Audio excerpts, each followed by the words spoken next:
ምዕራፍ 2 ንስኻትኩም ብበደልኩምን ብሓጢኣትኩምን ምውታት ነበርኩም ብናይ ዓለም ክፉእ መገዲ ትነብሩ ነበርኩም ነቲ ሕጂ ነቶም ንእግዚአብሔር ዘይእዘዙ ሰባት ዝመልኽ ርኩስ መንፈስ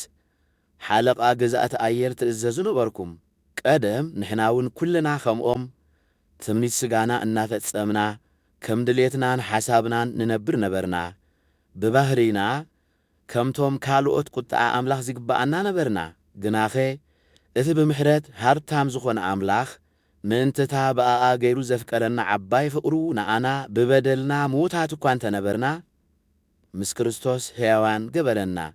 ብጸጋ ኢኹም ዝደሓንኩም ኣምላኽ ምስ ክርስቶስ ኣተንስኣና ብክርስቶስ ገይሩ ከዓ ኣብ ሰማያት ምስ ክርስቶስ ኣቐመጠና እዚ ከዓ ነቲ ብክርስቶስ ኢየሱስ ዝተገልጸልና ሕያውነት ማለት ነቲ መዘና ዘይብሉ ሃብቲ ጸጋኡ ምእንቲ ኸየርኢ ኢሉ እዩ ንክርስቶስ ብምእማን ብጸጋ ኢኹም ዝደሓንኩም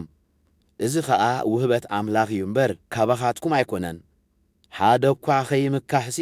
ብግብሪ ይኮነን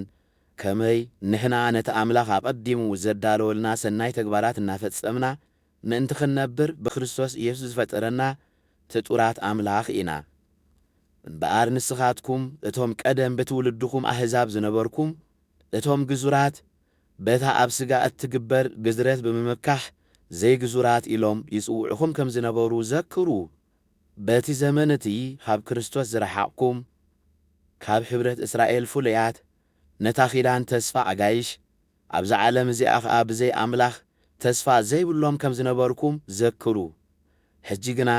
ንስኻትኩም እዞም ቀደም ርሑቓት ዝነበርኩም ብክርስቶስ ኢየሱስ ኣቢልኩም ማለት ብምፍሳስ ደሙ ቀረብኩም ንሱ ነቲ ኣብ መንጎ ዝነበረ ናይ ጽልኢ ኸልካል መንደቕ ብስጋኡ ብምፍራስ ነቶም ክልተ ሓደ ዝገበረ ሰላምና እዩ ነቶም ክልተ ዝነበሩ ብኡ ሓደ ሓድሽ ሰብ ምእንቲ ይገብሮም ንሕጊ ምስ ትእዛዛቱን ስርዓቱን ኣፍሪሱ ሰላም ገበረ ኣብ መስቀል ተሰቒሉ ብምማት ነቲ ጽልኢ ደምሰሶ ንኽልቲኦም ሓደ ብምግባር ከዓ ብመስቀሉ ምስ ኣምላኽ ኣተዓረቖም መጺኡ ከዓ ንኣኻትኩም ነቶም ርሑቓት ዝነበርኩም ሰላም ኣበሰረኩም ነቶም ቀረባ ዝነበሩ ከዓ ሰላም ኣበሰሮም ከመይ ክልቴና ብኡ ኢና ብሓደ መንፈስ ናብ ኣቦ እንኣቱ እምበኣር ንስኻትኩም ኣብቲ ኢየሱስ ክርስቶስ ባዕሉ እምኒ መኣዝኑ ዝኾነ መሰረት ነቢያትን ሐዋርያትን ዝተነደቕኩም ደጊም ደቂ ዓዶም ንቅዱሳንን ስድራ ቤቱ ንኣምላኽን ኢኹም እምበር ኣጋይሽን መጻእተኛታትን ኣይኮንኩምን እቲ ህንጻ ብምሉኡ ዝተቐደሰ ቤት መቕደስ መንተኽ ይኸውን ብጎይታ እናተኣሳሰረ ይዓቢ ንስኻትኩም እውን ኣምላኽ ብመንፈሱ ኺሓድረኩም ሓቢርኩም ኣብኡ ትህነጹ ኣለኹም